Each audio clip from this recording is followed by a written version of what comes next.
স্পষ্ট ভাষায় বলতে চাই, বিগত সময়ে করোনার জাম যেই পরিমাণে এদেশের গলিতে গলিতে ছড়েছিল, বর্তমান তার চাইতে ভয়ঙ্কর পদ্ধতিতে বদ্দিনী লাদিনী নগ্নতা নির্লজ্জতার জাম ছড়ে আছে বর্তমান। সুতরাং এই জামে আক্রান্ত হয়ে আমার সন্তান যেন ধর্মহীন হয়ে না যায়, এ কারণে এই সন্তানদের জন্মের পরে ডান কানে আজান আর বাম কানে ইকামত, এটা ঈমানি টিকা নিশ্চিত করতে হবে। যেই সন্তান জন্মের পরেই ডান কানে শোনায় দেওয়া হলো আশহাদু আল্লা ইলাহা ইল্লাল্লাহ, আশহাদু আন্না মুহাম্মাদার রাসূলুল্লাহ, বাম কানে শোনায় দেওয়া হলো আশহাদু আল্লা ইলাহা ইল্লাল্লাহ, আশহাদু আন্না মুহাম্মাদার রাসূলুল্লাহ, শাহাদাতাইন, যেটা পরপারের জীবনের মুক্তির মূল মন্ত্র, লা ইলাহা ইল্লাল্লাহ, কথা বলেন মুহাম্মাদুর, এটাই তো পরপারের মুক্তির মূল মন্ত্র। আর একটু জোরে বলেন না, আর একটু জোরে বলেন। পরপারে মুক্তির মূল মন্ত্র কি? লা ইলাহা ইল্লাল্লাহ মুহাম্মাদুর রাসূলুল্লাহ। সন্তান জন্মের পরেই আশহাদু আল্লা ইলাহা ইল্লাল্লাহ, আশহাদু আন্না মুহাম্মাদার রাসূলুল্লাহ, এটা যখন দিয়ে দিলাম, তাহলে সন্তানের ঈমান হেফাজতের একটা টিকা হয়ে গেল। আলহামদুলিল্লাহ বলেন। এরপরে আরো একটা টিকা দিতে হবে, তারপরে আবার বুস্টার ডোজ দিতে হবে। মুহতারাম হাজিরিন, এই জন্য সন্তান জন্মের পরেই তার ডান কানে আজান বাম কানে ইকামত, এটা সন্তান পাও না, বাবাকে এই ব্যবস্থা করতে হবে। বাবা আমেরিকায় থাকে, অসুবিধা নেই। বাবা কানাডায় থাকে, সমস্যা নেই। বাবা চাকরিতে আছে, ব্যাটালিয়নে আছে, সমস্যা নেই।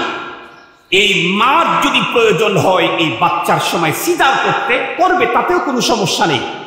শুধু তার জন্য জন্মের পরে আজান ইকামত নিশ্চিত করতে হবে। সে সিজারে হোক, বাড়িতে হোক, ইজি হোক, নরমালি হোক, অথবা জটিলতার মাধ্যমেই হোক, জন্মের পরেই হাসপাতাল কর্তৃপক্ষের সাথে কন্ট্যাক্ট করতে হবে। বাচ্চা বের করার পরে আমাদের কাছে নিয়ে আসবেন মাত্র 3 থেকে 4 মিনিটের জন্য। কেন? আমরা বাচ্চার 2 কানে শাহাদাতাইনের কথা বলেন টিকা দিয়ে দেব। তাহলে সন্তান আর নাস্তিক হবে না। ও আমেরিকায় থাকুক, জার্মানে থাকুক, আর যেখানেই থাকুক, এই সন্তান কোনোদিন নাস্তিক হবে না। মনে থাকবে তো ইনশাআল্লাহ। তাছাড়া আর একটা গুরুত্বপূর্ণ কথা, আপনাদের এলাকায় জানাজার নামাজের আজান হয়তো, একামত হয় না, আজানও হয় না, নামাজ হয়। বলে কি নামাজ আজান একামত ছাড়া নামাজ আছে না? আছে, সেটা সুন্নত নামাজ, নফল নামাজ। আর জানাজার নামাজ তো কি নফল? আরো জোরে বলেন। কেফায়া বাদ দেন, ফরজ। কেফায়া বাদ রাখেন, ফরজ। মুহতারাম হাজিরিন, তা আজান হওয়া দরকার। তো আজান দিল না যে? আজান দিয়েছে। কখন? জন্মের পরেই তার আজান ইকামত হয়ে গেছে। এখন মৃত্যুর পরে তার নামাজ বাকি ছিল, কমপ্লিট হয়ে গেল। এখন বলেন, তাহলে যেই সমস্ত মুসলমান তাদের সন্তানদের জন্মের পরে আজান ইকামত দেয় নাই, তারা ইন্তেকালের পরে নামাজ হলো কিন্তু আজান ইকামত। আর একটু জোরে বলেন। নাকি আপনাদের এলাকার কোন মুফতি সাহেব বলছে যে যার মৃত্যুর পরে দেখতে হবে যে তার বাবা জন্মের পরে আজান ইকামত দিয়েছিল কিনা? বলে দেয় নাই, তাহলে এখন ইকামত দিয়ে দাও। এই জাতীয় নামাজ তো আপনাদের এলাকায় হয় না জানাজা।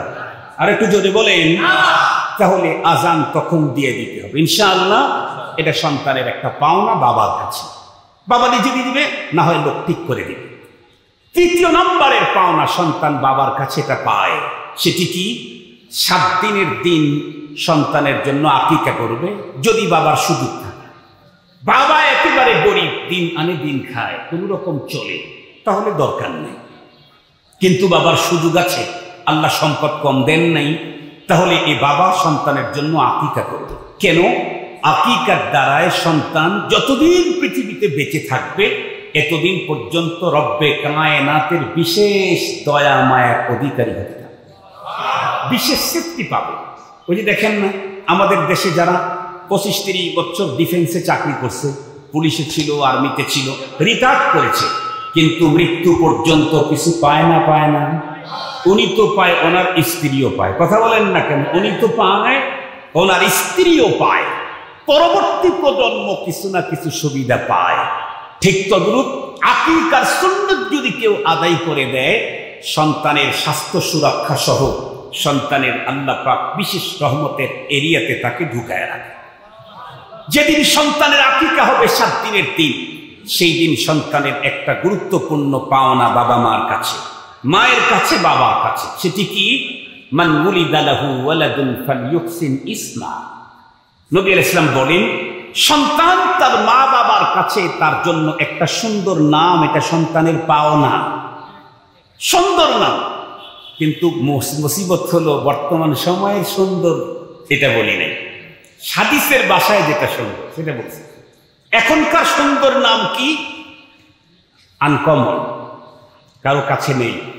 সেটা হোক ইংরেজি, হোক সাংস্কৃতিক, যেটাই হোক, নাম থাকতে হবে একেবারে অত্যাধুনিক, নতুন নতুন নাম। তো নতুন নতুন পুরাতন নাম কি? ঝন্টু, এটা একটা নাম।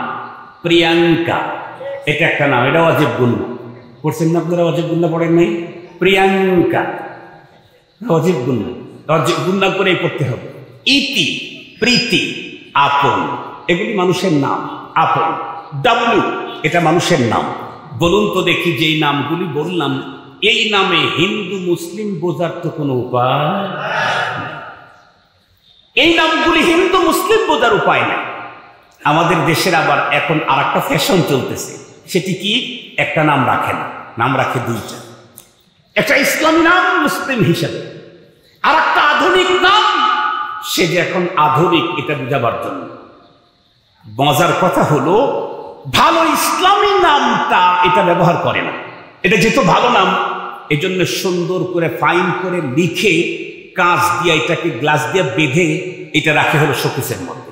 আর ডাকতে থাকে বল্টু বলে, ঝন্টু বলে, রিগান বলে ডাকতে থাকে। ভালো নামটা ব্যবহারই করে না। আপনি জানেন, সন্তান আমার কাছে, আপনার কাছে, সে একটা সুন্দর নাম তার পাওনা। সন্তান আমার বার্ধক্যতায় যদি আমার পাওনা আদায় না করে, এ কারণে সন্তানকে যেমন করো পারে আল্লাহর আদালতে পানিশমেন্ট নিতে হবে। আমি যদি সন্তানের পাওনা আদায় না করি, আমি বাবাকেও পানিশমেন্ট পেতে হবে। এটা কথায় কথা মনে আসে, একটা গল্প বলি। গল্প শুধু গল্প না, এখান থেকে নসিহত আছে। আমি অনেক আগে, আজ থেকে 20 বছর আগের কথা বলতেছি, তখন আমি ছোটখাটো প্রোগ্রামে যাই। তো বগুড়া ডিস্ট্রিক্টের এক এলাকায় প্রোগ্রামে গেছি। যাওয়ার পরে ওখানে আমাকে বলতেছে, হুজুর এখানে আপনার মামার বাড়ি আছে। আমি অবাক হয়ে গেলাম, আমার মামার বাড়ি আছে আমি জানি না, পাবলিক জানে। আশ্চর্য কথা না? আমার মামার বাড়ি আছে, এটা পাবলিক আমাকে বলতেছে, আমি জানি না। আমি চিন্তা করলাম আমার মামার বাড়ি এখানে। পরে যিনি মামা হন উনি আসলেন, আসার পরে উনি পরিচয় দিলেন। আমি খালি চিন্তা করতেছি যে আমার মামার বাড়ি তো ওই দিকে, আমি একদম বিপরীত দিকে আসছি, এখানে মামার বাড়ি আসলো কেমনি? পরে শুনলাম আমার আব্বাজান রহমাতুল্লাহি আলাইহি বড় বুজুর্গ ছিলেন, সাহেবে নিসবত ছিলেন, মুস্তাজাবুদ দাওয়াত ছিলেন। আব্বাজান ওয়াজ করতেন, আব্বাজানের ওয়াজ খুব আকর্ষণীয় হতো। তো ওই গ্রামে আব্বাজান ওয়াজ করতে গেছে, তখন মাইক সিস্টেম ছিল না। আব্বাজান মাইক ছাড়া ফজরের আজান যখন দিতেন, আমি নিজের কানে 1.5 কিলোমিটার দূর থেকে শুনেছি। আমি নিজ কানেই শুনেছি। আব্বাজানের দেহ ছিল এরকম, আওয়াজ ছিল বিশেষ করে হাইয়া আলাস সালাহ, হাইয়া আলাল ফালাহ বলে যখন আব্বাজান ডাক দিতেন, আওয়াজ চি চি করে 1.5 কিলোমিটার দূর আমার খালার বাড়ি, সেখান থেকে আমি শুনেছি। তো আব্বাজান আগে এরকমই ছিল, ওইটা দিয়ে ওয়াজ করতেন। ওয়াজ খুব ভালো হয়েছে, সমস্ত মানুষ মওতাকিদ হয়ে গেছে। রাত্রে তো চলে আসার কোনো সুযোগ নাই, কারণ হেঁটে যাওয়া আসা, গাড়ি তো দূরের কথা, রাস্তাই নাই। কথা বুঝেন নাই আমার? গাড়ি নাই তো দূরের কথা, রাস্তাই তো নাই। আইলে রাস্তা, রাত্রে থাকতেন। আগের বক্তারা ওয়াজ করে রাত্রে থাকতেন, পরের দিন খানা দানা খেয়ে ধীরে স্থিরে যেতেন। তো আব্বাজানকে রাত্রে যে বাসায় থাকতে দিয়েছে গ্রামের সবচেয়ে বড় মুরব্বী, ইত্তেফাকি ভাবে নামাজের পরে, বয়ানের পরে গল্প শুরু হয়েছে। হুজুর সুন্দর ওয়াজ করছে, সবাই গল্প করতেছে। আব্বাজানকে জিজ্ঞেস করতে করতে জানা গেল যেই বাড়িতে আব্বাজান থাকছেন ওই বাড়িওয়ালার নাম যা, আমার নানার নাম তাই। এখন বলেন তো দেখি, আমাদের দেশে নামে নামে মিলে গেলে একটা সম্পর্ক হয় না? বাড়িওয়ালা বলল কি, তাহলে আপনি আমার জামাই, এই সেই সম্পর্কে হলো মামা। কথা কি বুঝাইতে পারছি আপনাদেরকে? যার কারণে আমি বুঝতেছি না যে আমার মামার বাড়ি এখানে আসলো কেন। তো যাই হোক, উনি যখন এসে পরিচয় দিলেন যে আমি আপনার মামা, আলহামদুলিল্লাহ সাথে সাথে আমি তাকে মোহাব্বত করলাম, ভালোবাসা দিলাম, সৌহার্দ্যমূলক আচরণ, কথাবার্তা বলতেছিলাম। তো এক পর্যায়ে উনি ওনার 2 ছেলেকে নিয়ে আসছে, নিয়ে এসে বলতেছে মামা এ 2টা আপনার ভাই। তো উনি যেহেতু ছেলে নিয়ে আসছেন, তাহলে আমাকে তো 2-4টা কথা না জিজ্ঞেস করলে তো হয় না। তো আমি এমনিতেই জিজ্ঞেস করছি, এই তোমরা কেমন আছো? কয় ভালো আছি ভাইয়া। ও কি নাম তোমার? তো একজন বলতেছে আমার নাম রিগেন। কি নাম? রিগেন। আরেকজনকে জিজ্ঞেস করলাম তোমার নাম কি? আমার নাম রুজভেল্ট। কি নাম? রুজভেল্ট। Regain Roosevelt. আমি নাম শুনে মুস্কি হাসি দেয়া বলছি, এই রিগেন আর রুজভেল্ট যেন কোন জামানার নবী ছিল? ওরা তখন হেসে দিচ্ছে, হেসে দিয়ে বলতেছে না না ভাইয়া, রিগেন রুজভেল্ট কোনো নবী ছিল না। তো কি ছিল? এরা প্রেসিডেন্ট ছিল আমেরিকার। আমি বললাম সর্বনাশ, আমেরিকার 2 প্রেসিডেন্ট, তোরা এক বাসায় থাকিস?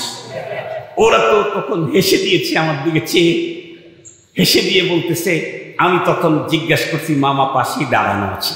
মামাও এলাকার মুরব্বী, গার্ডিয়ান, শিক্ষিত মানুষ এবং খুব ফ্রেশ, মানে একেবারে খুব ফাইন টিপটপ থাকেন উনি। ওনার পোশাক পরিচ্ছদ, কথাবার্তা, ভাষা, ব্যবহার অনেক চমৎকার। মামা পাশে দাঁড়িয়ে, মামা মুস্কি দিয়ে হাসতেছেন। আমি তখন জিজ্ঞাসা করছি আমেরিকার 2 প্রেসিডেন্ট তারা তো মুসলমান ছিল? না না ভাইয়া মুসলমান ছিল না। কি ছিল? বলে খ্রিস্টান। আমি তখন জিজ্ঞাসা করছি তোরা কি? আমি যখন জিজ্ঞাসা করছি তোরা কি, তখন আমার মামার চেহারার দিকে আর চাওয়া যাচ্ছে না। মামা চিন্তা করতেছে হায় হায়, ছেলে 2টা আনার চাইতে না আনাই ভালো। এইভাবে অবস্থান। তখন খুব তড়িঘড়ি করে মামা এটাকে রিপিট করার জন্য সলিউশন লাগানোর চেষ্টা করতেছে। মামা বলতেছে মামা ওদের ভালো নাম আছে। ভালো নাম কি? সুন্দর নাম বলছে, আল্লাহর নামের শুরুতে আব্দ শব্দ সংযোজন করা, 2টা আল্লাহর সিফতি নামের সাথে 2টা নাম বলল, সত্যিই ভালো নাম। আমি তখন একটু রেগেই বললাম মামা এই নাম 2টা যেহেতু অনেক দামি, অনেক ভালো, এই 2টা ব্যবহার করলে ময়লা লাগবে, এই জন্য এটা ওই শোকেসের ভিতরে ভরে রেখে। সত্যি এখন ভালো নামগুলি শোকেসের ভিতরে ভরাই থাকে, আর এই যেগুলি নাম নাম হওয়ার মতো যোগ্যতা রাখে না, এগুলি মানুষ ব্যবহার করে বলতে পারে। অথচ জানেন হাকিমুল উম্মত মুজাদ্দিদুল মিল্লাত শাহ আশরাফ আলী থানভী রহমাতুল্লাহি আলাইহি উনি লিখেছেন নামের প্রতিক্রিয়া আছে। নামের কি আছে? প্রতিক্রিয়া আছে। উনি লিখেছেন নামের দ্বারায় দুনিয়া এবং আখিরাতে বহু মানুষ বহু জায়গায় মুসিবত থেকে রক্ষা পায়। এই কথা বর্ণনা করতে গিয়ে উনি একটা ঘটনা লিখছেন, আমি কি বলবো ঘটনাটা? আলহামদুলিল্লাহ। উনি লেখেন ইন্ডিয়ার ঘটনা। ইন্ডিয়ার এক বড় লোক, সে কোথাও দূরে সফরে যাবে, ট্রেনে সফরে যাবে, এই জন্য ওনার একজন খাদেম চাকরকে সঙ্গে করে নিয়েছে লাগেজ ব্যাগেজ বহন করার জন্য। তো উনি নিজের জন্য টিকিট কাটছে ফার্স্ট ক্লাসে, চাকরের জন্য টিকিট কেটেছে থার্ড ক্লাসে। থার্ড ক্লাসের টিকিট কেটে ট্রেন যখন আসছে, উনি বললেন এই আমার কম্পার্টমেন্টে লাগেজ ব্যাগেজ উঠিয়ে দে। তো চাকর উঠায় দিয়েছে, ওর হাতে থার্ড ক্লাসের টিকিটটা ধরায় দিয়ে বলল তোর জন্য থার্ড ক্লাস, অমুক কম্পার্টমেন্ট, কত নাম্বার, ওখানে যা। এই তোরা কিন্তু ঘুমাস বেশি, আমি অমুক স্টেশনে নেমে যাব, তার আগে নামবি না পরেও নামবি না, তোকে নিয়েই তো আসছি আমার খেদমতের জন্য। অসহায় দুস্থ মানুষ, গরিব মানুষ বলল স্যার স্যার স্যার স্যার সব ঠিক আছে স্যার। উঠে গেল সে থার্ড ক্লাসে, আল্লাহর বান্দা বড় লোক উঠলো ফার্স্ট ক্লাসে। পথ চলা শুরু করলো, একটু যেতে না যেতেই আল্লাহর কুদরতের ফয়সালা, আল্লাহর বান্দার পাতলা পায়খানার বমি শুরু হয়ে গেল। ট্রেনের ভিতরে পাতলা পায়খানা, বমি বাড়তেছে, আরো বাড়তেছে, ভিতরে কোনো চিকিৎসার ব্যবস্থা নেই। দেখতে দেখতে নার্ভাস হয়ে গেল, পানি শূন্যতা দেখা দিল। ট্রেনের কর্মকর্তারা চিন্তা করলো তার টিকিট দেখে অনেক দূর, আরো কয়েক ঘন্টা লাগবে, এতক্ষণ পর্যন্ত যদি তার পাতলা পায়খানা আর বমি বন্ধ না হয় লোকটা মরে যেতে পারে। সঙ্গত কারণে তারা সিদ্ধান্ত নিল সামনের স্টেশন আসলে তাকে আমরা নামিয়ে দেব, তার সাথে কেউ নেই। নামিয়ে দিলে তাহলে ওখানে যারা থাকবে তারা কেউ না কেউ তার চিকিৎসা করবে। ঠিক তাই করা হবে। আল্লাহর বান্দাকে এক স্টেশনে নামায় দিল, চাকরের কোনো খবর নাই, কারণ চাকর তো সজাগ। স্যার বলছেন অমুক স্টেশন, সে তো আরো 10 ঘন্টা পরে নামায় যখন দিল, ততক্ষণে আল্লাহর বান্দাকে পায়খানা বমি করতে করতে তার আওয়াজ করার যোগ্যতাও হারিয়ে ফেলছে। হাকিমুল উম্মত মুজাদ্দিদুল মিল্লাত আশরাফ আলী থানভী রাহমাতুল্লাহি আলাইহি লেখেন, যে স্টেশনের ভিতরে এই ভদ্রলোক মুসলমানকে নামিয়ে দেওয়া হলো, সেই স্টেশন ওই এরিয়া হলো হিন্দু অধ্যুষিত এরিয়া ইন্ডিয়া। সেখানে মুসলমান নাই বললেই চলে। 99% বন্ধুরা আমার হিন্দু ওই এলাকায় বাস করে। যখন ট্রেনটা চলে গেল, যারা এখান থেকে সফরে যাওয়ার তারা ট্রেনে উঠে চলে গেল, যারা এই স্টেশনে নেমেছে তারা প্রত্যেকে নিজ নিজ গন্তব্যের দিকে রওনা করলো। ওই স্টেশনের ভিতরে একজন কুলি দাঁড়িয়ে দাঁড়িয়ে দেখতেছিল, আহারে টোটাল প্ল্যাটফর্মের কোনো জায়গায় একজন মানুষ নাই, পুরা খালি হয়ে গেছে, কিন্তু একটা লোক কর্নারে এক জায়গায় শোয়া দেখা যায়। আল্লাহর বান্দা হাঁটি হাঁটি পা পা করে আগায় গেল, গিয়ে দেখে তার মুখ দিয়ে যেমন পড়তেছে, পিছনের রাস্তা দিয়েও তেমন পাতলা পায়খানা বের হচ্ছে। লোকটা ছিল কুলি, ছিল হিন্দু। ও চিন্তা করলো এই লোকটাকে একটু চিকিৎসা দিয়ে যদি জিন্দা করা যায় তাহলে তো অনেক ভালো হবে, পুণ্য হবে। আল্লাহর বান্দা এই ভদ্রলোককে চিকিৎসা দেওয়ার জন্য মনস্থ করলো। হিন্দু হওয়ার কারণে ওর মাথার ভিতরে ঢুকলো, আমি তাকে চিকিৎসা দিতে যাব, তার আগে তো কনফার্ম হওয়া দরকার সে কি হিন্দু না মুসলিম। কারণ সে যদি মুসলিম হয় তাহলে তো আমাদের জাত শত্রু, তাকে চিকিৎসা দিয়ে মারার দরকার নাই। কারণ আজও ইন্ডিয়ার ভিতরে আজও জ্বলন্ত মুসলমানদের, জীবন্ত মুসলমানদেরকে ধরে কতল করা হয়, হত্যা করা হয়, মায়ের পেট পর্যন্ত চিরে বাচ্চা বের করা হয়, আজও মাঝে মাঝে আজও আগুন লাগায় দেওয়া হয়। এ কারণে হিন্দু চিন্তা করলো, আগে দেখি লোকটি আমার মাযহাবের কিনা, আমার ধর্মের কিনা। হাঁটি হাঁটি পা পা করে আক্রান্ত লোকটার কাছে গিয়ে কেমনে জিজ্ঞাসা করবে, কারণ চেহারার ভিতরে তো কোনো চিহ্ন নাই। ওই যে কবির কবিতার কথা মনে পড়ে গেল, চল রহি হ্যায় এক মুসলমান সাথ উসকি বৈরাগী, হ্যায় নেহি মুসলিম কি দাড়ি হ্যায় দাড়ি বৈরাগ কি, সব লোগোं ने दे रहा है बैरागी को अस्सलाम, ऐ मुसलमान क्या तुम्हें फिर भी शर्म आता नहीं। আমরা তো এমন মুসলিম, আমাদের চেহারা দেখলে বুঝার কায়দা নাই আমি মুসলিম না অমুসলিম। কথা বলেন, কথা বলেন। পোশাক দেখলেও বুঝার কায়দা নাই আমি মুসলিম না অমুসলিম। পোশাকেও ইসলামের বন্ধুরা আমার সিমটম নাই, চেহারার ভিতরে বন্ধুরা আমার ইসলামের কোনো সিমটম নাই। কেমনে বুঝবে, কেমনে আমাকে সালাম করবে? খুব ভালো করে বুঝবেন, ওই ভদ্রলোকটা ছিল এমন কন্ডিশনের, পোশাক দেখে বোঝা যাচ্ছে না, বন্ধুরা আমার চেহারা দেখেও বোঝা যাচ্ছে না, কিন্তু ওই কুলি বড় চালাক হিন্দু। ও চিন্তা করলো চেহারা আর পোশাক দেখে যদিও না বোঝা যায়, ওর নাম জিজ্ঞাসা করলে বোঝা যাবে হিন্দু না মুসলিম। এই জন্য জিজ্ঞাসা করলো, ভাই তোমার নাম কি? ও আসলে মূলত জানতে চায় হিন্দু না মুসলিম। এই কথা তো আর জিজ্ঞাসা করা যায় না, ভাই তুমি মুসলিম না হিন্দু। নাম যখন জিজ্ঞাসা করছে, আল্লাহর বান্দা এতটাই আস্তে বলেছে যে এই শব্দ ওই কুলির কান পর্যন্ত যায় নাই। কুলি তখন নিজের কানটা আক্রান্ত ব্যক্তির মুখের কাছে লাগায় দিয়া আবারও জিজ্ঞাসা করে, বলো তোমার নাম কি? ওই ভদ্রলোক আস্তে করে বলতেছিল, আমার নাম আব্দুর রহমান। যেই দেখছে আব্দুর রহমান, হিন্দু কুলি তখন চিন্তা করলো এ তো আমার জাত শত্রু, ওকে পারলে মেরে ফেলা দরকার।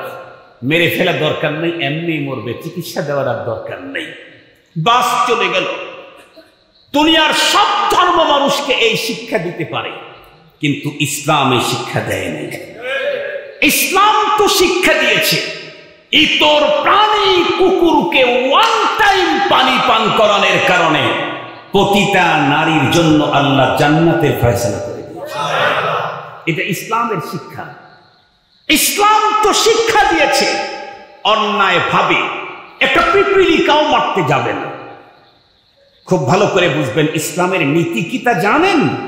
ইসলামের সৌন্দর্য কত উন্নত মানের ভাবছেন কখনো? এই যে গরু বলেন, মহিষ বলেন, ছাগল বলেন, ভেড়া বলেন, হরিণ বলেন, এগুলি জব করে এটার গোস্ত খাওয়া আমাদের জন্য বৈধ, এটার ফোপড়া খাওয়া আমাদের জন্য বৈধ, কলিজা খাওয়া আমাদের জন্য বৈধ, ভুঁড়ি খাওয়া আমাদের জন্য বৈধ, মগজ খাওয়া আমাদের জন্য বৈধ, ওর হাড় হাড্ডি খাওয়া বৈধ। এমনকি মোটা ষাঁড়ের চামড়া, এটা কিন্তু খুব মজা। আপনারা জীবনে মনে হয় খান নাই, আমি খেয়েছি, খুব মজা, এগুলি খেতে পারবো। কিন্তু ইসলাম সৌন্দর্য হলো সিস্টেম দিয়েছে, গরুর শরীর থেকে দুধ বের করে তুমি খাবে হালাল, গরুটাকে তুমি জব করে তার চামড়া থেকে শুরু করে ভুঁড়ি পর্যন্ত খাবে হালাল। তবে মনে রেখো, জব করতে গিয়ে তোমাকে নীতিমালা মানতে হবে। সেটি হলো ধারালো অস্ত্র দিয়ে কষ্ট কম হয় মতো করে জব করতে হবে। ভোঁতা ছুরি দিয়ে ঘষতে থাকবে, কষ্ট দিয়ে জব করবে, এই অধিকার তোমাকে দেওয়া হয় না। একটু ভাবলেন কি বিষয়টা? একটু ভাবলেন কি ইসলামের সৌন্দর্য কত চমৎকার? ইসলাম কি নীতিমালা আমাদেরকে দিয়েছেন? গোস্ত খাও, জব করো, হাড্ডি খাও, সব খাও, কিন্তু জব করতে কষ্ট দিবা এ পারমিশন? আর একটু জোরে বলেন। ইসলাম এত মজার জিনিস। হিন্দু যখন দেখলো যে এ তো মুসলিম, তখন ওখান থেকে চলে গেল, এটা মরে যায় তাই ভালো। দেখতে দেখতে কিছুক্ষণ পরে আল্লাহর বান্দা দুনিয়া থেকে বিদায় নিল।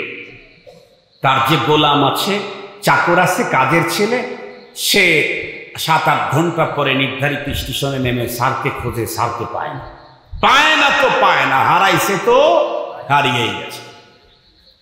ওই যে ভদ্রলোকের লাশ পড়ে আছে, 1-2 করে লোক বন্ধুরা আমার তাদের চোখে যখন পড়লো, তারা তাকায় দেখলো কি একজন মানুষের নিথুর দেহ এখানে পড়ে আছে, তাহলে লোকটা তো মরা।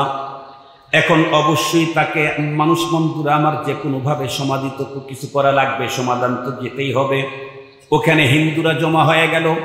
হিন্দুরা বলল আমরা এই লোকটাকে উঠায় এনে চিতায় পোড়ায় দেব। সাথে সাথে একদল মুসলমানও সেখানে ঢুকে পড়ল। তারা বলল না, আল্লাহর বান্দাকে যতক্ষণ পর্যন্ত হিন্দু প্রমাণিত না হবে আমরা চিতায় এনে পোড়াতে দেব না। সহিহ হাদিসের বর্ণনায় তো এসেছে, কুল্লু মাউলুদিন ইউলাদু আলাল ফিতরা, পৃথিবীর প্রতিটি মানুষ জন্মগত মুসলিম। সুবহানাল্লাহ বলেন, সুবহানাল্লাহ। পৃথিবীর প্রতিটি মানুষ জন্মগত মুসলিম। হিন্দুর ঘরে যেই শিশুটা জন্ম নিল সেও ফিতরতে ইসলামের উপরে জন্ম নেয়। বৌদ্ধের ঘরে যেই সন্তান জন্ম নেয় সে ফিতরতে ইসলামের উপরে জন্ম নেয়। নবীজি বলেন ফাআবাওয়াহু ইউহাব্বিদানিহি আও ইউনাসসিরানিহি আও ইউমাজ্জিসানিহি। এটা তর্জমা শোনাবার প্রয়োজন নাই। তো এই মুসলমান বলল হিন্দু প্রমাণ না হওয়া পর্যন্ত একজন মানুষকে মুসলমান হিসেবে ধরেই আমরা তাকে জানাজা করায় দেব। হিন্দু মুসলিম বন্ধুরা আমার বাকবিতণ্ডা শুরু হয়ে গেল। এক পর্যায়ে হাতাহাতির পালা। ওরা বলতেছে আমরা নিয়ে যাব কেন? হিন্দু অধ্যুষিত এরিয়ার ভিতরে অপরিচিত লাশ পাওয়া গেছে, হিন্দু বলে বিবেচিত হবে। মুসলিম বলে আমরা তোদের হাতে ছেড়ে দিতে পারি না। শুধুমাত্র কেবলমাত্র হিন্দু অধ্যুষিত এরিয়ায় পরিচয়বিহীন একজন মানুষের লাশ পাওয়া গেলে তাকে হিন্দু হিসাবে আমরা কখনোই তোদের হাতে ছেড়ে দেব না। কারণ এখানে তো দূর দূর থেকে লোকজন নামে, এটা হলো স্টেশন। হতে পারে আমার কোনো মুসলিম ভাই এখানে মারা গেছে, তাকে তুমি আগুনে পোড়াবার কে? এক পর্যায়ে বাক যুদ্ধ থেকে হাতাহাতি যখন শুরু হবে, ওই যে কুলির কথা মনে আছে নাকি? ওই কুলি তখন দৌড়ে এসে মুসলমান হিন্দুদের 2 গ্রুপের মাঝখানে দাঁড়িয়ে বলল শান্ত হও, এই লোকের পরিচয় আমার কাছে আছে। হিন্দুরা তখন অবাক হয়ে গেল, জিজ্ঞাসা করে তুই আবার এখন কি বলতে চাস? সে বলে ছেড়ে দাও, এই লোকটাকে ছেড়ে দাও। মুসলমান নিয়ে তাদের ধর্ম মতে তাকে যা করার করুক, তোমরা এখান থেকে চলে যাও। বলে কেন? কারণ হলো এই লোকটার মৃত্যুর আগ মুহূর্তে আমি তার কাছে এসেছিলাম তাকে সেবা দেওয়ার নিয়তে, কিন্তু যখন চিনতে পারতেছিলাম না হিন্দু না মুসলিম, তখন আমি ওর নাম জিজ্ঞাসা করেছিলাম। ও তখন ওর জবান দিয়ে যেই নামটা উচ্চারণ করেছে, এই নামের পৃথিবীতে একজন হিন্দু বাবা না, সেটি হলো আব্দুর রহমান। হাকিমুল উম্মত মুজাদ্দিদুল মিল্লাত আশরাফ আলী থানভী রহমাতুল্লাহ আলাইহি বলেন, একটু ভাবো, এই লোকের বাবা যদি তার সন্তানের হক আদায় করে আব্দুর রহমান নামটা যদি না রাখতো, যদি বল্টু সেন্টু নাম রাখতো, আর সে যদি ওই নামটাই বলতো, তাহলে মুসলমান হওয়ার পরেও লোকটাকে হিন্দুরা বন্ধুরা আমার চিতায় নিয়ে পোড়ায় দিত কিনা? এই মুহূর্তে চিতার স্বর্ণ যুগেও দেখা যায় পিতা পুত্রের একই নাম আছে না নাই? স্বর্ণ যুগে দেখা যায়। বলতে পারেন হুজুর সে তো 1400 বছর আগের যুগ, বর্তমানেও আছে। জুনিয়র বুশ আর সিনিয়র বুশ, কথা বলেন না কেন? জুনিয়র বুশ আর কথা বলেন না কেন? মেসিও মনে হয় দুইজন না? মেসি দুইজন না? মেসি আর একটা কি জানি আছে? আরে মেসি আর একটা খেলোয়াড় কি আছে খুব নাম করা? রোনাল্ডো। মেসি আর একটা কি জানি আছে, এই একই নামে দুইজন, একজন সিনিয়র একজন জুনিয়র। এই যুগেও পিতা পুত্রের একই নাম হতে পারে। মুহতারাম হাজরিন, আব্দুল্লাহ এতই সুন্দর নাম, এক গ্রামের সবার নাম যদি আব্দুল্লাহ হয় তাতেও ইজ্জত কমার কোনো সুযোগ নাই। এজন্য আর তাছাড়া আপনার কাছে যদি না থাকে, উলামায়ে কেরামের কাছে আগের থেকেই যান। বাচ্চা হবে স্ত্রী, আগেই যান, হুজুর আমাকে একটা সুন্দর নাম দেন। যদি ছেলে হয় তাহলে কি রাখবো, যদি মেয়ে হয় তাহলে কি রাখবো? কেন? এটা সন্তান আগামী দিনেও আসতেছে, ওর পাওনা আমার জিম্মায়। আমি যদি ওর পাওনা আদায় না করি, আমার বার্ধক্যতায় আমার ছেলে আমার পাওনা আদায় করবে না, এটাই স্বাভাবিক। মুহতারাম হাজরিন, আর একটা কথা আমি আজকে বলতেই চাই। সন্তান মা বাবার কাছে যে পাওনাগুলি পায়, তার মধ্যে একটা পাওনা হলো মায়ের বুকের দুধ সন্তানের পাওনা। ঠিক বললাম না ভুল বললাম? ওয়ালওয়ালিদাতু ইউরদি'না আওলাদাহুন্না হাওলাইনি কামিলাইন, আল্লাহর কোরআন আল্লাহ বলেছেন। একটু লক্ষ্য করেন, মায়ের বুকের দুধ যে সন্তানের পাওনা, সন্তানের হক, এটা বুঝার জন্য ডাক্তারের কাছে যাওয়া দরকার নেই। আমার দেশে যত মা আছে, এই মার বুক ওঠে অনেক আগে। যুবতী হলেই তার বুক ওঠে, কিন্তু বুক ওঠার পরে 20 বছর পর্যন্ত যদি বিয়ে না হয়, তাহলে এই বুকে দুধ, কথা বলেন না কেন, আসে না। বিয়ে হয়েছে আরো 15 বছর যদি বাচ্চা না হয়, তাও বুকে দুধ আসে না, কথা বলেন না কেন? বুকে দুধ আসলো কখন? মা বিয়ে হয়ে বাচ্চা পেটে আসতো যখন, তখন মার গুডাউনে দুধ ভরে গেল। গুডাউন অনেক আগে খালি ছিল, 20 বছর আগের গুডাউন, এক ফোঁটা দুধ ছিল না। 15 বছর হয় স্বামীর সংসার করে, এক ফোঁটা দুধ আসে নাই। দুধ আসতো কখন? সন্তান পেটে আসতো যখন। তাহলে বুঝা গেল মায়ের বুকের গুডাউনে যে দুধ আছে, এই দুধ তার সন্তানের জন্য রব পাঠিয়ে দিয়েছে। সন্তান আসে নাই, গোডাউন ছিল, দুধ ছিল না। সন্তান আসে নাই, দুধ আসে নাই, সন্তান এসেছে, আল্লাহ পাক সাথে সাথে তার জন্য খাদ্য পাঠিয়ে দিয়েছেন।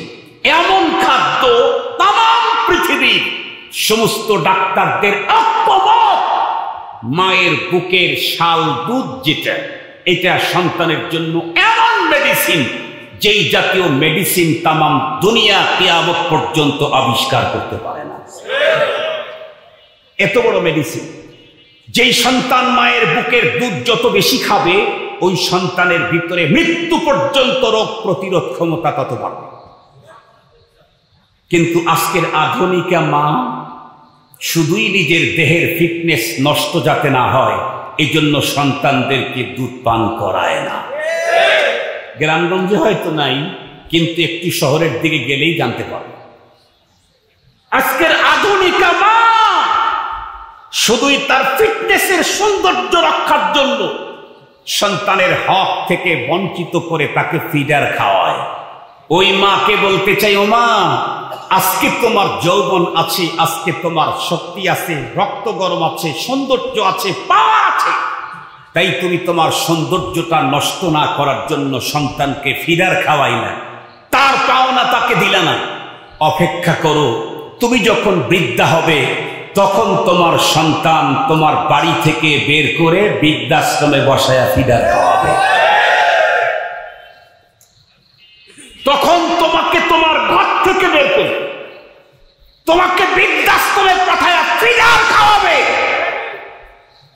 এজন্য সন্তানের হক নষ্ট করো না, সন্তানের পাওনা থেকে সন্তানকে বঞ্চিত করো না।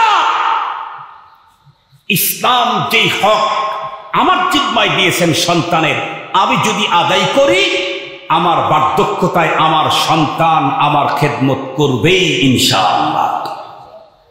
আমি সন্তানের হক আদায় করবো না, সন্তান আমার আদায় করবে, প্রশ্নই আসে। মুসলমান ভাইরারে আমার খুব ভালো করে বুঝবেন, আরো একটা গুরুত্বপূর্ণ সন্তানের হক, এই হকটা বলেই আপনাদের কাছ থেকে বিদায় নেব। সেটি হলো সন্তান যখন একটু করে বন্ধুরা আমার শিক্ষা দীক্ষা অর্জন করার যোগ্যতা অর্জন করলো, সর্বপ্রথম বন্ধুরা আমার সন্তান যখন কথা বলা শুরু করলো, আওয়াজ করতে পারে, কথা বলে, আমাদের দেশের অধিকাংশ পিতা মাতা, ফুপু ফুপি, নানা নানি, খালা খালু যা আছে সবাই মিলে সন্তানকে বলতে শিখায়। বলো আব্বু আব্বু, আম্মু আম্মু, এগুলি বলা শিখায়। ইসলাম বলে না না, সন্তানের জবানে সর্বপ্রথম আব্বা আম্মা বের করে কোনো লাভ নাই। সন্তানের জবানে প্রথম শব্দ যেটা বের করার জন্য চেষ্টা করবা সেটা হলো আল্লাহ। খুব ভালো করে বুঝবেন, এই পৃথিবীর যেই সমস্ত সন্তান আল্লাহ চিনবে, ওই সন্তান আব্বাও চিনবে, আম্মাও চিনবে, খালাও চিনবে, খালুও চিনবে, চাচা চিনবে, ফুবা চিনবে, আব্বাকেও চিনবে। যেই সন্তান আল্লাহ চিনে না, ওই সন্তান আব্বা আম্মাকে চেনার প্রশ্নই আসে না। এই জন্যই তো আমরা বাংলাদেশে কি দেখতেছি, বৃদ্ধাশ্রমের ভিতরে যদি আজকে তাকায় দেখেন, দেখবেন ইঞ্জিনিয়ারের বাবা আছে, ডাক্তারের বাবা আছে, ডক্টরের বাবা আছে, প্রকৌশলীর বাবা আছে, কোটিপতির বাবা আছে, বড় নেতার বাবা আছে, বড় শিক্ষিতের বাবা আছে, বড় চাকরিজীবীর বাবা আছে। কিন্তু তামাম বাংলাদেশের সমস্ত বৃদ্ধাশ্রমগুলি খুঁজে একজন হাফেজে কোরআন আলেমে দ্বীনের বাবা পাওয়া যায় না, একজনও না। কারণটা কি খুব ভালো করে বুঝবেন, কারণটা কি? কারণ হলো হাফেজে কোরআনকে তার বাবা আল্লাহর কোরআন শিখাইছে, আল্লাহর সঙ্গে পরিচয় করাইছে। আল্লাহর সঙ্গে যখন কোনো মানুষের পরিচয় হয়, আল্লাহ পাক তখন ওই মানুষটাকে যেই ইরশাদাতগুলি দেন তার ভিতরে একটা হলো ওয়াকাদা রাব্বুকা আল্লা তা'বুদু ইল্লা ইয়্যাহু ওয়া বিল ওয়ালিদাইনি ইহসানা ইম্মা ইয়াবলুগান্না ইনদাকাল কিবারা আহাদুহুমা আও কিলাহুমা ফালা তাকুল লাহুমা উফফিন ওয়া লা তানহারহুমা ওয়া কুল লাহুমা কাওলান কারীমা واخفض لهما جناح الذل من الرحمة وقل رب ارحمهما كما ربياني صغيرا قلن رب ارحمهما كما ربياني صغيرا। অনেকগুলি শব্দ পড়েছি আল্লাহর কোরআনের, একটা মাত্র শব্দের কথা আপনাদেরকে বলবো। আল্লাহ বলেন কাদা রব্বুক আল্লাহ তা'বুদু ইল্লা ইয়্যাহু ওয়া বিল ওয়ালিদাইনি ইহসানা। আল্লাহ বলেন আমার চূড়ান্ত ফয়সালা হলো আল্লাহ ছাড়া কারো ইবাদত করতে পারবা না, আর আব্বা আম্মার সঙ্গে তোমাদেরকে ইহসান করতে হবে। এটা আমার অর্ডার, এটা আমার নির্দেশ। ইহসান কি জিনিস একটু ভালো করে বুঝেন। ইহসান কি জিনিস? আল্লাহ যে আব্বা আম্মার সঙ্গে ইহসান করার অর্ডার করলেন, নামাজের অর্ডার যিনি করেছেন উনি আল্লাহ, রোজার অর্ডার যিনি করেছেন উনি আল্লাহ, কোরআনের ভিতরে অর্ডার করেছেন, ওই কোরআনেই বললেন ওয়া বিল ওয়ালিদাইনি ইহসানা। ইহসানকে একেবারে সংক্ষেপে বুঝাই, তিনটা শব্দের তর্জমা বুঝলে ইহসান ভালো বুঝবেন। একজন মানুষকে যদি সারা জীবন মিষ্টি খাওয়ান, ইরান, তুরান, পাকিস্তান, আরব আমিরাত, ইউকে, সারা দুনিয়ার মিষ্টি খাওয়ান, ও মিষ্টি বুঝবে না। মিষ্টির প্রকৃত অবস্থা বুঝতে চাইলে একদিন মিষ্টি খাওয়ান, আর একদিন একটু বেশি ঝালওয়ালা কাঁচামরিচের টাচ লাগাই দেন, তাইলে বুঝে আসবে যে মিষ্টি কি জিনিস। ঠিক বললাম? তুরাফুল আশিয়াউ বিআজদাদিহা। শুধু মিষ্টি খাইলে মিষ্টি বোঝা যায় না। মুহতারাম হাজিরিন, তিনটা শব্দ, একটা হলো ইনসাফ, আর একটা হলো জুলুম, আর একটা হলো ইহসান। কয়টা শব্দ? তিনটা শব্দ। জুলুম কি? আমি কাউকে থাপ্পড় দিলাম, সে আমাকে কিছুই করেনি, আমি কারো সম্পদ নষ্ট করলাম, সে আমার কোনো ক্ষতি করেনি, এটা হলো জুলুম। আর একটা জুলুম কি, একজন আমাকে থাপ্পড় দিয়েছিল, কিন্তু আর থাপ্পড়ের ওজন ছিল 1.5 কেজি। আমি পাল্টা একটা থাপ্পড় লাগাইছি, আমার তার ওজন হলো 3.5 কেজি। তাহলে এটা জুলুম। কথা বলেন, এটা কি জুলুম? সে আমাকে বকা দিয়েছিল একবার, আমি তাকে বকা দিয়েছি 99 বার, তাহলে এটাও জুলুম। জুলুম পৃথিবীর কারোর সাথে করার অনুমতি শরীয়তে। কথা বলেন, বাবার উপরে জুলুম, মার উপরে জুলুম, স্ত্রীর উপরে জুলুম, প্রতিবেশীর উপরে জুলুম, অমুসলিমের উপরে জুলুম। কথা বলেন না কেন? অমুসলিমের উপরেও জুলুম করার পারমিশন নেই। কুকুরের উপরে জুলুম করা যায় না, শুকুরের উপরে জুলুম করা যায় না, পিপিলিকার উপরে জুলুম করা যায় না। মুহতারাম হাজিরিন, তাহলে জুলুম শরীয়তে পারমিশন নাই। একটা হলো ইনসাফ। ইনসাফ কি? বরাবর, সমতা। সে আমাকে বকা দিয়েছে, আমি তাকে অতটুকুনি বকা দিয়েছি, তাহলে এটা ইনসাফ, বাড়ায় দেয়নি। সে আমাকে থাপ্পড় বেড়েছে 1.5 কেজি ওজনের, আমিও তাকে ঠিক 1.5 কেজি ওজনের, 1 গ্রামও আমার থাপ্পড়ের ওজন বাড়ে নাই, দিয়েছি, তাহলে এটা ইনসাফ। সে আমাকে ভালোবাসা দিয়েছে, আমি তাকে ওই পরিমাণে ভালোবাসা দিয়েছি, একটু বাড়ায় দিইনি, এটা ইনসাফ। সে আমার প্রশংসা করতে 10টা শব্দ ব্যবহার করেছে, আমি তার প্রশংসা করতে 10টা ব্যবহার করেছি, একটাও বাড়াইনি, তাহলে ইনসাফ। পৃথিবীর সবার সাথে ইনসাফের কথা বলা হয়েছে, কিন্তু আব্বা আম্মার সাথে কি জুলুম না ইনসাফ না ইহসান? আর একটু জোরে বলেন। আমাদের দেশের মানুষ আলহামদুলিল্লাহ খুব চালাক, সহজেই বুঝে ফেলেছেন। আব্বা আম্মার সাথে জুলুম তো পৃথিবীর কারো সাথেই চলবে না, হিন্দুর সাথেও চলবে না, কুকুরের উপরেও জুলুম চলবে না। ইনসাফ করতে হবে, সবার সাথে ইনসাফ করলেই হবে, কিন্তু আব্বা আম্মার সাথে। কথা বলেন। তো ইহসান কি? ইহসান হলো যে আপনি আমি আপনাকে কিছুই দেইনি, আপনি আমাকে একটা জিনিস গিফট করলেন, এটা ইহসান। আমি আপনার কোনো প্রশংসা করিনি, আপনি নিজের থেকে আমার প্রশংসা করলেন, এটা ইহসান। আমি আপনাকে 20 টাকার হাদিয়া দিয়েছিলাম, আপনি আমাকে 20,000 টাকার হাদিয়া দিলেন, এটাও কি ইহসান? আর জোরে বলেন, ইহসান। মানে আপনি যা করেছেন আমি করি নাই, আপনি করলেন, এটা ইহসান, ভালো কিছু। অথবা আমি ভালো কিছু করেছি, তার চেয়ে আরো বেশি কিছু করলেন, এটা হলো ইহসান। এখন আসেন, আল্লাহ বললেন তোমরা তোমাদের আব্বা আম্মার সাথে কি করবা? ইহসান করবে। তার মানে আমার আব্বা আম্মা আমাকে বড় করতে কয় রাত জেগেছিল? ভাবছেন কি জীবনে কখনো? কখনো কি একটু ভাবছিলেন? অধিকাংশ লোক আমরা যারা এখানে আছি, আমি আছি, হুজুর আছে, এখানে যারা আছেন, আমরা যারা মোটামুটি 40-30 বছর বয়স, আমাদের পিতামাতা আমাদেরকে বড় করতে প্যাম্পাস পায় নাই। কথা বলেন না কেন? প্যাম্পাস তো আসছে মাত্র কয়েক বছর হয় প্যাম্পাসের আবির্ভাব। আমরা যখন ছোট ছিলাম একবারই তো আদম আলাইহিস সালামের মতো 120 ফিট জন্ম নেই নাই, নাকি আপনারা 120 ফিট করে জন্ম নিয়েছেন? না, ছোট্ট জন্ম নিয়েছি। আকাশে মেঘ, 4 দিন পর্যন্ত শৈত্য প্রবাহ নাই, সূর্যের আলো দেখা যায় না। বলেন তো দেখি, শীতের দিনে মেঘ থাকলে পেশাব কম হয় না বেশি হয়? সুস্থ মানুষেরই কম হয় না বেশি হয়? ডায়াবেটিসের রোগীর কথা বাদই দিলাম, সুস্থ মানুষেরই পেশাব বেশি হয়, বাচ্চাদের পেশাব আরো একটু কম হয়। আর একটু জোরে বলে, বেশি হয়। আমার আপনার মা কি করেছে? 5 দিন পর্যন্ত আকাশে সূর্যের আলো দেখা যায় নাই। আমার আপনার বাবা হলো কৃষক, অনেকগুলি কাপড় চোপড় মাকে কিনে দিতে পারেনি। মা প্রত্যেক দিন সকাল বেলায় ঘুম থেকে উঠেই আগামী রাত্রি আমাকে কি দিয়ে আমাকে কাপড়ে জড়ায় রাখবেন, এই চিন্তা মা কি করতেন? তখন রাইস কুকার ছিল না, তখন হটপটও ছিল না। কথা বলেন, কথা বলেন। মা কি করতেন? ওই বাঁশ ঝাড় থেকে পাতা পুতা নিয়ে এসে রান্না করে আমাকে খাওয়াতেন।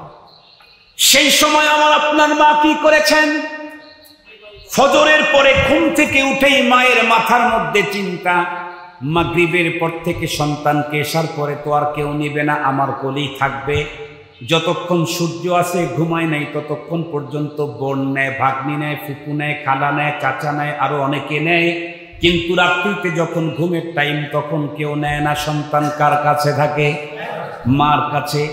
মা চিন্তা করলেন রাতে অনেকবার পেশাব করে, এজন্য আমার নেকড়ার খেতাগুলি মা চুলার উপরে দিয়ে দিয়ে বন্ধুরা আমার অর্ধেক শুকাইতে পারছেন, অর্ধেক শুকাইতে পারেন নাই। এশার নামাজের পরে মা ঘুমায় গেলেন। ফজর পর্যন্ত বন্ধুরা আমার 8 ঘন্টা রাত্রি আছে, কিন্তু মা আমাকে সুন্দরভাবে স্বাস্থ্য সুরক্ষার জন্য মা কখনো এক রাত্রিতে এক ঘুমে 8 ঘন্টা কাটায় না। মার মাথার মধ্যে থাকে আমি যদি লম্বা টাইম ঘুমিয়ে যাই, একে তো সত্য প্রবাহ, চূড়ান্ত শীত, এর মধ্যে আমার সন্তান কখন পেশাব করে, পেশাবের ভিতরে থাকলে আমার সন্তান শ্বাসকষ্ট, নিউমোনিয়া হয়ে যেতে পারে। এই জন্য মা 20 মিনিট ঘুমানোর পরে চমকে ওঠে, আমার নিচে হাত দিয়ে দেখে সত্যি আমি পেশাব করে দিয়েছি। মা তার বালিশের পাশে রাখা স্তূপ করা ন্যাকড়াগুলি একটা একটা করে আমাকে চেঞ্জ করে দিচ্ছে। 8 ঘন্টা পর্যন্ত ঘুমে পুরা ফ্যামিলির সবাই কাটায়। মা 8 ঘন্টার ভিতরে 12 বার 14 বার চমকে দাঁড়ায়। ঘুম ভেঙ্গেই আমার নিচে হাত দিয়ে দেখে আমি পেশাব করেছি। পরিবর্তন করতে করতে মার আর পুঁজিতে কোনো ন্যাকড়া নাই। এখনো দেখে রাত্রির 3 ঘন্টা বাকি, কি করব আমি সন্তানকে? মা শেষ পর্যন্ত আগামীকাল পরার জন্য যেই 12 হাত শাড়িটা রেখে দিয়েছিলেন, সেই শাড়িটাই আমাকে দিয়ে দেয়। এক সাইড আমাকে দিয়ে ঘুম পাড়ালো, আধা ঘন্টা পরে আবার পেশাব করে দিয়েছি। মধ্যখানটা আমাকে দিল, আধা ঘন্টা পরে আবার পেশাব করে দিলাম। শেষ অংশটা আবার দিল, আবারও পেশাব করে দিলাম। মা পেরেশানিতে পড়ে গেল। এখনো তো 1.5 ঘন্টা রাত্রি বাকি। আমার সন্তানকে এখন আমি কি শুকনা দেব? মার কাছে কোনো পুঁজি নাই, নিজের পরনের কাপড় ছাড়া। মা তখন নিচের অংশটা নিজের দেহের সঙ্গে জড়ায়া উপরের অংশ আঁচলটা আমাকে দিয়ে দিলেন। আধা ঘন্টা পরে সেটাও আমি পেশাব করে দিলাম। মা তখন কি করলেন? আমার পেশাব করা ভেজা অংশটা মা নিজের শরীরের সঙ্গে লাগায়া মার শরীরের সঙ্গে রাখা শুকনা কাপড়টুকু আমাকে দিয়ে দিলেন। কিছুক্ষণ পরে আমি যখন ওটাও পেশাব করে দিয়েছি, আর কোন জায়গায় রাখার মতো শুকনা জায়গা মার নাই। মা তখন আমাকে নিজের বুকের উপরে রেখে তার শরীরের তাপ দিয়ে আমাকে শুকনা জায়গায় রেখেছে। মুহতারাম হাজিরিন, আল্লাহ অর্ডার দিলেন ওয়াবিল ওয়ালিদাইনি ইহসানা। পৃথিবীর সন্তান, বাবার সাথে ইনসাফ করলে হবে না, ইহসান করতে হবে। এক রাত্রে তোমার মা 13 বার জেগেছিল তোমার কাপড় পরিবর্তন করে দেওয়ার জন্য। আজকে মার ডায়াবেটিক্স হয়েছে, মা বিছানায় পড়ে আছে, নিজের ইচ্ছায় কাচ্চি ফিরতে পারে না। আজকে যদি প্রয়োজন হয় রাত্রে তোমাকে 12 বার জেগে মায়ের পোশাক পরিবর্তন যদি করো, তাহলে ইনসাফ হবে। তাও হবে না, তোমাকে কমপক্ষে 1 বার হলেও বেশি বাড়ায় করতে।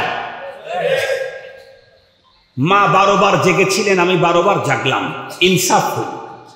মা 12 বার জেগেছেন, আমাকে 13 বার জাগতে হবে, তাহলে ইহসান হবে।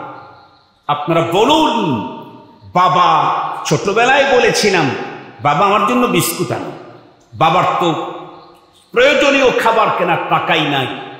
এরপরে বাবা গেছেন, চাউল 3 কেজি কেনা দরকার, 1.5 কেজি কিনছেন, নাই টাকা। সবকিছু কিনে নিয়ে চলে আসছেন, তখন বাবার পকেট একদম এমটি।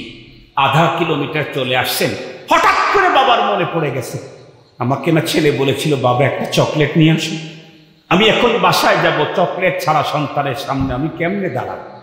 সন্তান যখন আমার কাছে চকলেট চেয়ে বসবে, আমি কি হাতে দেব? বাবা আধা কিলোমিটার রাস্তা আবার ঘুরে গেল। বাজারে গিয়ে দোকানদারের ওখানে গিয়ে দাঁড়ায় থাকে। বাকি চাওয়া লজ্জা, বাকি চাওয়া লজ্জা। বাবার কাছে পয়সা নাই, বাবার কাছে পয়সা নাই, বাকি চাওয়া লজ্জা। বাবা দাঁড়িয়ে আছেন, কাস্টমার সব যখন চলে যাবে তখন চাবো বাকি, না দিলেও লজ্জাটা কম হলো। দাঁড়িয়ে থেকে থেকে থেকে থেকে কাস্টমার যখন চলে গেছে, দোকানদার জিজ্ঞেস করে আপনি অনেকক্ষণ দাঁড়িয়ে আছেন? বাবার চোখে তখন টলমল করতেছে পানি, লজ্জায় বাকি চায় কেমন। পরে বলে দাঁড়িয়ে আছি একটা কারণে। কি? আমার কলিজার টুকরা সন্তান আমাকে লজেন্স দিতে বলেছিল, আমার কাছে কোনো টাকা নাই ভাই, তুমি যদি দয়া করে একটা লজেন্স আমাকে বাকি দিতে, আমার কলিজার টুকরা সন্তানের হাতে আমি সেটা দিতে পারতাম। বাবা নিজের লাভ লজ্জা ফেলে দিয়ে 1/2 কিলোমিটার রাস্তা আবার রিটার্ন দিয়ে এরপরে আমার জন্য 2টা লজেন্স খরিদ করে বাসায় যখন আসতে বাবার দেরি হয়ে গেছে। আমি লজেন্স বলে বলে কান্না করে ঘুমায় গেছি। বাবা এসে আমার কাছে বসে মাথায় হাত দিয়ে আমাকে জোরে ডাক দেন, ধাক্কা দেয় না। বাবা প্রথমে আমার 2 গালে চুমা খায়, 2 গালে চুমা খায়। আজকে বাবা অসুস্থ হয়ে ঘরের ভিতরে পড়ে আছে। তুমি 10 দিন পরে, আমি 10 দিন পরে বাসায় ফিরেছি, দেখতেছি বাবা ঘুমিয়ে গেছে। কয়বার চুমা খেয়েছি, কয়বার চুমা খেয়েছি? বাবা যদি 2 বার চুমা খেয়ে থাকে, আমাকে 3 বার খেতে হবে, তাইলে ইহসান হবে। যদি 2 বার খাই তাহলে ইনসাফ হবে। মুহতারাম হাজিরিন, রব্বুল আলামিন বাবার সাথে ইনসাফ করতে বলেছেন না ইহসান করতে বলেছেন? আর একটু জোরে বলেন, ইহসান করতে বলেছেন। মুহতারাম হাজিরিন, এটা হলো কোরআনে পাকের অর্ডার, কোরআনে পাকের অর্ডার। বাবার জন্য আমি এই পরিমাণে কয়দিন লজ্জা আমাকে বরণ করতে হয়েছে। মুহতারাম হাজিরিন, এই জন্য আমরা আমাদের সন্তানদেরকে জন্মের পরে যদি আল্লাহর পরিচয় করাই, সন্তান, যে সন্তান আল্লাহকে চিনবে সে সন্তান আব্বাকেও চিনবে, আব্বাকেও চিনবে। যারা আল্লাহর পরিচয় করায় না, আমার দেশের উন্নত পরিবারের অনেক মুসলিম জন্মের পরে মক্তবে দেয় নাই, মাদ্রাসায় দেয় নাই, নুরানিতে দেয় নাই, কোরআন পড়ায় নাই। প্রথমেই অ্যাডওয়ার্ডে, প্রথমেই প্রিক্যাডেটে দিয়েছে, এরপরে ইংলিশ মিডিয়াম, এরপরে ইউনিভার্সিটি, এরপরে উন্নত ডিগ্রির জন্য আমেরিকা লন্ডনে পাঠিয়েছে। সেই দেশে যায় ছেলে কি দেখে আসলো? ওই দেশের মানুষ বুড়ো হলে, বুড়ি হলে তাদেরকে বৃদ্ধাশ্রমে পাঠায়। এই ছেলে তো আল্লাহ চেনে না, এই ছেলে তো কোরআন দেখে নাই, ও তো কোরআনের টাচ লাগায় নাই, কোরআনের আহ্বানও বুঝবে কেমনে? ও আমেরিকান সভ্যতা দেখেছে। এ কারণেই আমেরিকা থেকে বড় ডিগ্রি নিয়ে যেই বাড়ির, ভিটা বাড়ির মাটি আপনি আর আপনার স্ত্রী মাথায় করে বহন করে ঘর করেছিলেন, আমেরিকা থেকে উন্নত ডিগ্রি এনে ওই ছেলে আপনার তৈরি করা বাড়ি থেকে খাট ধরে বের করে বৃদ্ধাশ্রমে পাঠাইয়া দেবে। এই জন্য মুহতারাম হাজিরিন, সন্তানের আর একটা পাওনা বাবার কাছে, সন্তানকে নীতি, নৈতিকতা, শিষ্টাচার আর দ্বীনি শিক্ষা দিতে হবে। মনে থাকবে তো ইনশাআল্লাহ? নীতি, নৈতিকতা, শিষ্টাচার, দ্বীনি শিক্ষা দেওয়া, এটা বাবা আর মায়ের জিম্মায় সন্তানের পাওনা। এই জিম্মাদারি পালন করতে চাইলে মাদ্রাসা ছাড়া হবে। কথা বলেন, মাদ্রাসা ছাড়া হবে। এখানে যে মাদ্রাসা আছে এর অর্থই হলো এই অঞ্চলের মানুষগুলি আল্লাহ প্রদত্ত, আল্লাহর পক্ষ থেকে আরোপিত জিম্মাদারিগুলি পালন করার সুযোগ আল্লাহ তাআলা আমাদেরকে দিয়েছেন। এই জন্য আমি লম্বা টাইম আর আলোচনা করতে চাই না। আমার আলোচনা হলো 1 ঘন্টা।